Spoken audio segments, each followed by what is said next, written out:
Over the past little while, we have been looking at unexplained mysteries and questions from every generation of Pokemon, and it's time to finish that series with unsolved mysteries about Alola. We actually began the series with Galar right after Sword and Shield released, which is why we're wrapping it up with Alola, but the Hawaiian-based region really brought a lot to the table, including a bunch of mysteries, so let's go ahead and take a look. The first one comes out of the back end of the Sun and Moon era and has to do with Team Rainbow Rocket. Team Rainbow Rocket were a new addition brought to Ultra Sun and Ultra Moon with the amazing concept of bringing together every evil team leader into one group, and gathering them all from dimensions where they succeeded in their evil schemes. It's a fascinating concept, but of course as the protagonist, you ultimately stop them in Ultra Sun and Moon's post-game, but do you actually stop them? The mystery here begins at the end of the Team Rainbow Rocket episode, when, even while defeated, Giovanni doesn't really act as such. After this quest is completed and everyone calls it a day, we see Giovanni already plotting his next move, wondering where he should wreak havoc next before warping himself away. This was a legitimate cliffhanger that left me, and I'm sure everyone else, thinking, alright, what's next? Where is this gonna go? Well, the answer to that, at least right now, is nowhere. And the reason why I bring it up is because of how definitive it seemed that it might go somewhere at that time. The story might have been done for Ultra Sun and Moon, but it felt inevitable that it would continue on in another game in one way or another, and it very well still could, as this event only occurred a few years ago. But as of right now, it's certainly an unanswered question. You wouldn't really think any more of it if it had just wrapped up with you beating Giovanni and him acknowledging his defeat, but to this day, it just still seems so certain that something has to happen with this thanks to the way it ended. Are we going to be able to see where Giovanni ended up going? Will there be a Rainbow Rocket Strikes Back type of scenario? And if there is, when is it going to go down? Where is it going to go down? And how is it going to go down? There's a lot of possibilities and potential here for something really cool and exciting, but that potential has yet to be used, and the question of whether or not it will be, or was ever intended to be, is one that still persists and likely will continue to persist into the future.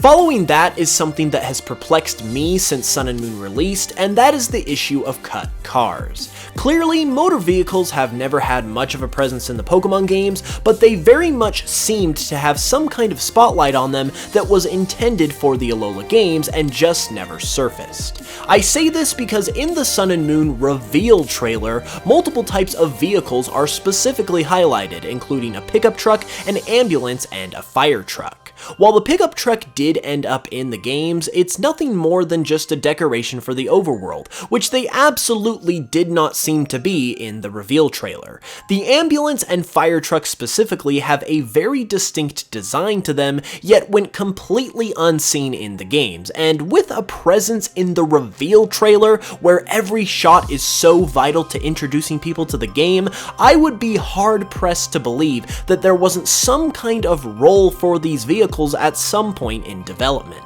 One idea I think is very possible is that they may have been an early version of ride Pokemon, since cars and trucks naturally would serve a very similar purpose to what the Pokemon do, but they could have also been intended for a number of other roles as well.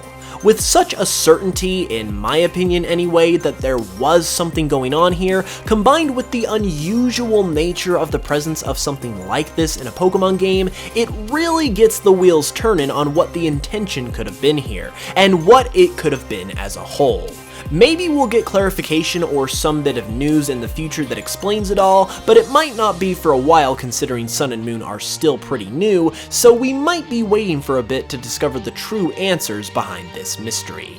Possibly the most asked question out of Gen 7 is, what is the deal with Wally's age? In both sets of the Alola games, you're able to meet several fan-favorite characters in the battle tree, with one of them being Wally. However, there's a bit of an issue here because Wally looks the exact same as he does in Omega Ruby and Alpha Sapphire. Normally this wouldn't be an issue, except that you also run into Red and Blue the same way in the games, and they are significantly older, roughly 10 years older in fact, compared to their appearance in Red and Blue, which takes place at the same time as Ruby and Sapphire, where Wally also debuted. So really, Wally should have aged just as much as Red and Blue did, and since he didn't, it raises a lot of questions. What does this mean exactly? Does this Wally have something special about him that we don't know? Has the timeline been altered at all? It is possible that the ORAS remakes that Wally features in could take place at a different time in their Mega Timeline compared to the non-Mega Timeline where the original Ruby and Sapphire are, but that seems a little too convoluted to be very likely.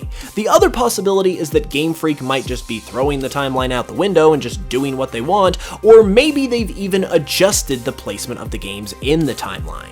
The most exciting idea here is obviously that this is some big plot-driven situation, but those other logistical possibilities have to be considered as well. Whatever the truth may be, however, it has yet to reveal itself at this time, so we'll just have to wait and see if this mystery ever ends up unraveling itself. Going from possibly one of the most talked about Gen 7 mysteries to one of the most intriguing is the question of who is Hau's dad. Hau is of course your rival in Sun and Moon, and while Hala, his grandpa, appears in the game, his father does not. The main reason why we bring this up though is because in the post-game of Sun and Moon, Hau specifically makes a reference to his dad and even goes into some detail about him as well. He says that his dad is a strong trainer who got tired of having to live as a kahuna's son, so he decided to leave Alola to train and work somewhere else. There are several characters throughout the Pokemon series that have unseen relatives, so that part isn't particularly unusual. However, the fact that Hau goes into detail on his dad and explains a little bit of what he does and his backstory is especially curious and makes me believe that maybe there's a little more to this than what we know. This is the only time we hear about Hau's dad though, so at this point all we can do is make our best guesses as to who he is. Some people have suggested that maybe Brawly or Bruno could be Hau's father, since they're both fighting type specialists like Hala and have vaguely similar characteristics to the family, but there's a lot of inconsistencies here too, so it's still very much an unsolved mystery. Learning about Hau's dad would be a lot of fun, so it would be really cool if somewhere down the line we got to learn who he is, but until further notice, we'll just have to keep wondering who it might be. Hau's father is not the only case of mysterious identity in Sun and Moon though, since another character who we don't really know much about is Ryuki. Ryuki shows up in Gen 7 as a sort of rock star from another region outside Alola, possibly one we had not seen at the time since his home region isn't specified in the game. Another thing about Ryuki that lends him to having a hidden identity is what he actually looks like in the game. He very much is wearing a rock star's outfit with much of his face conveniently hidden by his hair, with only his eyes shining through. With the unknown home region combined with the discreetly hidden physical identity, Ryuki's character very much alludes to something that is being hidden, as if there is a character there that's almost in disguise putting on this rock star persona, with the real person hidden underneath. That naturally brings out the question of who is he, and where is he from? Well, while his home region is honestly anyone's guess, there are a couple of interesting possibilities as to who his character is. One that I really like is the idea that he is a recycled character who was originally a trial captain. There are 8 trials in Alola that you have to complete during your island challenge, but curiously only 7 captains. There's one trial that does not have a matching captain, and that's the Dragon type trial, which is also the type that Ryuki specializes in.